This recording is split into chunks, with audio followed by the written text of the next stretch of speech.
दोस्तों एक बार फिर से भोजपुरी के पावर स्टार पवन सिंह के आ रहे हैं बॉलीवुड के हिलाने वाले। नमस्कार दोस्तों, मैं प्रकाश कुमार, आप देख रहे हैं यूट्यूब चैनल पीके अपडेट। दोस्तों इस वीडियो को आप लोग अंत तक देखिएगा। दोस्तों जो लोग हमारे चैनल को अभी तक सब्सक्राइब नहीं किए हैं वो लोग कर लें, क्योंकि हमारे चैनल पर भोजपुरी की हर खबर सबसे पहले आता है। दोस्तों हाल में पवन सिंह का गाना शंकर, इस गाने का टीजर आप सभी के बीच आ चुका है आरटी म्यूजिक एस रिकॉर्ड के यूट्यूब चैनल पे। और जो भाई लोग इस टीजर को अभी तक नहीं देखे हैं जाकर देख सकते हैं। बहुत ही शानदार और बवाल टीजर है। मैंने अभी टीजर को देखा और टीजर बहुत ही अच्छा है। थोड़ा सा एक्शन भी दिखाया गया है टीजर में। बाकी टीजर ज़्यादा क्लियर नहीं हो पाता और फुल वीडियो गाना रिलीज किया जाएगा तो 18 तारीख को, और 18 तारीख को इस गाने के बारे में बात किया जाएगा और देखा जाएगा इस गाने की लिरिक्स कैसा होता है। ऐसा तो पवन सिंह की टीम द्वारा दावा ही किया गया है कि पवन सिंह का यह गाना बहुत ही तगड़ा और बवाल होने वाला है।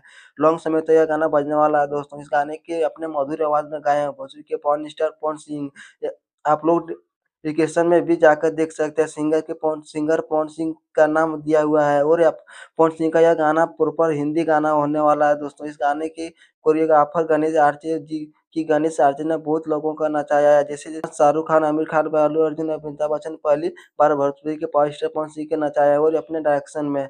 और सबसे हिम्मत की बात है कि कंपनी इस गाने का सावन बाद रिलीज कर रही है। और देखिए पवन सिंह के इस गाने का कैसा रिस्पॉन्स मिलता है। ऐसा तो भक्ति गानों में उतना लोगों का इंटरेस्ट नहीं रहता है। और यह पवन सिंह का फैंस का पावर दिखाना है कि सावन गाना कैसे रिस्पॉन्स मिलता है। दोस्तों सावन के बाद गाने का कैसे रिस्पॉन्स मिलता है। और दोस्तों को वीडियो पसंद आए तो ज़्यादा से ज़्यादा लाइक करें, कमेंट करें, शेयर करें, सब्सक्राइब करें। आपके लिए मिलती है नेक्स्ट वीडियो में।